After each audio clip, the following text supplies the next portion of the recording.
ময়ূরেশ্বর নিহত বাইতুল শেখের পরিবারের পাশে কাজল শেখ।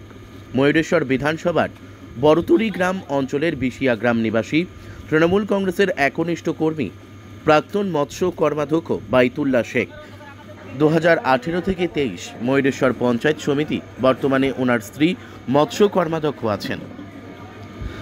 গত 19/7/2025 তারিখ সন্ধ্যায় কিছু দুষ্কৃতীর আক্রমণে নিহত হন।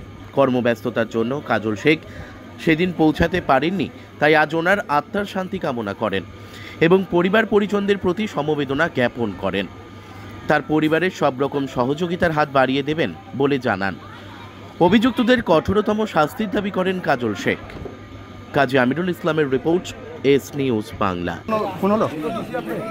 হয়তো আপনার কাছে রিপোর্ট থাকতে পারে, এখন আমাদের কাছে এ ধরনের কোনো রিপোর্ট নেই। তাছাড়া বাইতুল্লাহ শেখ দীর্ঘদিন ধরে এই এরিয়ার তৃণমূল কংগ্রেস দলটাকে তিল তিল করে গড়ে তুলেছে। আমাদের একজন মামাটি মানুষের নির্ভীক সৈনিক ছিল। দীর্ঘদিন ধরে ওর সঙ্গে আমার একটা সম্পর্ক ছিল, নিবিড় সম্পর্ক। সব সময়ের জন্য আমার সঙ্গে যোগাযোগ রাখতো। যেদিন ও মার্ডার হয় সেদিন আমি কলকাতায় থাকার জন্য আসতে পারিনি, তার জন্য এই পরিবারটার পাশে এসে দাঁড়িয়েছি, পরিবারের সমবেদনা জানানোর জন্য এসেছি। এবং পরিবারের যদি একটা বাচ্চা আছে, ছেলে এবং দুটো মেয়ে, ওর ওয়াইফকে কথা দিয়ে গেলাম যদি কোনো সময়ের জন্য কোনো সহায়তা প্রয়োজন বোধ করে বলবে, সব সময়ের জন্য পরিবারটা পাশে থাকবো।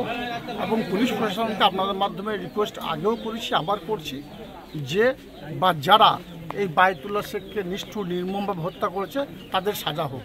পুলিশ সে পথে এগুচ্ছে, যারা দোষী প্রকৃতপক্ষে তারাই সাজা পাবে। আজ 5 দিন হয়ে গেল, এখনো কিন্তু কেউ অ্যারেস্ট হয়নি। দেখুন, 2-4 জনকে ধরে ভরে দিয়ে ওই কেসে আসামি করা এটা বড় কিছু ব্যাপার বলে আমি মনে করি না। বীরভূম জেলা পুলিশ প্রশাসন সঠিক পথে এগুচ্ছে, সঠিক দিশায় এগুচ্ছে।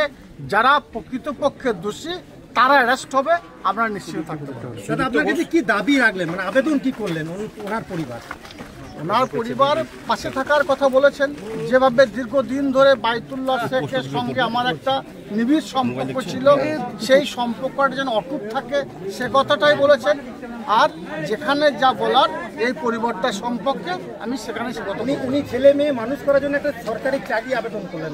দেখুন, আমি আগেও বলেছি, আবার বলছি, আমি যেখানে যা বলার এই বিষয় নিয়ে, বাইতুল্লাহ শেখ কেমন ছিল, কী ধরনের সংগঠন ছিল, কেমন সংগঠক ছিল, এরিয়ায় তৃণমূল কংগ্রেস দলটা কিভাবে তিনি মজবুত করেছেন, সে বিষয়টা যেখানে যা বলার সেখানে আমি বলবো। আজকে তো